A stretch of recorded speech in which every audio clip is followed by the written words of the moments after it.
আমরা চাই এই জমিনে আল্লাহর বিধান কায়েম করি। এতদিন যারা ছলনা দেখিয়েছে কিন্তু কাজ করেনি, ওই কাজগুলো আমরা করব। আমিরে জামাত ডাক্তার শফিকুর রহমানের প্রথম ঘোষণা এইটা যে আমরা ক্ষমতায় যদি যেতে পারি তাহলে কর্মমুখী শিক্ষা ব্যবস্থা তৈরি করব। এখন যে শিক্ষা মানুষকে আরও অলস বানিয়ে দেয়, তো শিক্ষা হবে মালয়েশিয়া, ইন্দোনেশিয়া, এই সমস্ত দেশের দিকে তাকান, তারা শিক্ষার সাথে সাথে চীন দেশে আপনি শিক্ষা শেষ সঙ্গে সঙ্গে একটা কর্মজীবন ধরিয়ে দেয়। যার যতটুকু যোগ্যতা তাকে ওই কাজ দেওয়া লাগবে। কেউ যদি অটো চালাতে পারে তারে অটো চালানোর মতো যোগ্যতা তৈরি করে প্রশিক্ষণ দিয়ে তারে ওই কাজে লাগিয়ে দেওয়া লাগবে।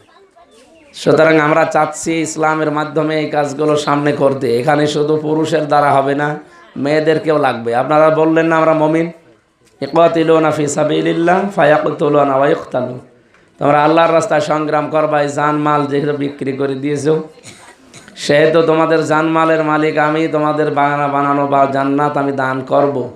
তোমরা লড়াই সংগ্রাম করো, মারবা এবং মরবা। তো ওদের মারবেন কি করে? ওদের হাতে যে ক্ষমতা, এই ক্ষমতা এখন অন্য কেউ যদি পায় ওদেরকে তো মারা সম্ভব না। এ কারণে ওদের মারা লাগবে। ওরা যে কায়দায় আমাদের মারে, ওরা যেভাবে মারে ওইভাবে মারা লাগবে। ওরা কিভাবে মারে? ওরা এতদিন এই যে রামবাম যারা ছিল তাদের ছেলেদেরকে মেয়েদেরকে তারা ডাক্তার বানিয়েছে, ইঞ্জিনিয়ার বানিয়েছে। ডাক্তার হয়ে কি করেছে? ডাকাত হয়েছে। ইঞ্জিনিয়ার হয়ে কি করেছে? রডের বদলে বাঁশ দিয়েছে। আমরা এরকম ডাক্তার ইঞ্জিনিয়ার ছেলেদের বানাবো না। আমরা বানাতে চাই ওরা যেভাবে এগুলো দিয়ে আমাদের এই পরিবার, সমাজ, রাষ্ট্র ধ্বংস করে দিয়েছে, মেরে ফেলেছে, আমাদের ছেলে মেয়ে, আত্মীয় স্বজনকে দিয়ে আমরা ওইভাবে ওদেরকে উল্টিয়ে মারতে চাই। আমার কথার অর্থ বোঝা গেছে? আর এই জন্যে রাষ্ট্রের অন্তত সর্বোচ্চ জায়গাগুলো লাগবে। বাংলাদেশে 1628 জন দায়িত্বে আছে, তার ভেতরে 350 জন এবার যে এমপি বলা হয়, 300 জন আসনে আর 50 জন সংরক্ষিত যারা আছে, সব মিলে 350। এই মানুষগুলো কিন্তু দেশ কন্ট্রোল করে, আর 1628 জন মানুষকে দিয়ে দায়িত্ব পালন করায়। আমরা যদি এই 350 জনের ভেতরে এবার 151 জনকে, অন্তত আশা করছি 151 জনকে আল্লাহর পক্ষে, ইসলামের পক্ষে পাঠাতে পারি, এদেশের ভাগ্য উন্নয়ন করা সহজ হবে। আর সেই উদ্দেশ্য নিয়ে আপনাদের কাছে এসেছি।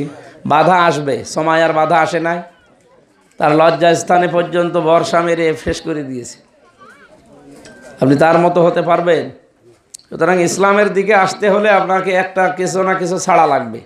দুই জগতই তো আর আপনার হাতের কাছে চলে আসবে না। সুতরাং বাধা আসলে বাধা যেন উপেক্ষা করা যায়, বাধা যেন উতরানো যায়, সেই ব্যবস্থাও আমাদেরই করা লাগবে। দুনিয়া যেহেতু এ দুনিয়ায় শেষ না, আর একটা জগৎ আছে, ওইটার জন্য চিন্তা করে হলেও আমাদের দেশে আপনাদের স্বামীরা, আপনাদের ভাইরা, বাবারা হয়তো ইসলাম ওইভাবে বোঝে না, তো এই কারণে বাধা দেয়, বিরোধিতা করে। তো তাদেরকে বোঝানোর চেষ্টা করা, না বুঝলেও আপনার প্রকাশ্যে যদি কাজ করার ক্ষমতা থাকে করবেন, যদি প্রকাশ্যে ক্ষমতা না থাকে অন্তত গোপনে হলেও করা লাগবে। কারণ এটা তো সবার কাজ। আমরা চাই এবার ইসলামকে জায়গা মতো নিয়ে ওখান থেকে আদেশ আসবে ইসলামের, এই দেশটা একটা মিনি জান্নাত হয়ে যাবে। আপনাদের মেয়েদের এবং পুরুষদের যে সমস্ত অধিকারগুলো আদায় হয় না, ইনশাল্লাহ ইসলামের দ্বারা আমরা আদায় করব। আমরা আজকের মতো দোয়া চাওয়ার জন্য এসেছি মূলত। এখনও যেহেতু তফসিল ঘোষণা হয়নি, ডিসেম্বরের 5 তারিখে নমিনেশন জমা দেওয়ার পরে এরপরে আপনাদের দুয়ারে আবার আসবো। আজকে এসেছি দোয়া চাওয়ার জন্য আর দেখা করার জন্য। দেখা হয়ে গেল, দোয়া করবেন। আসসালামু আলাইকুম রহমতুল্লাহ।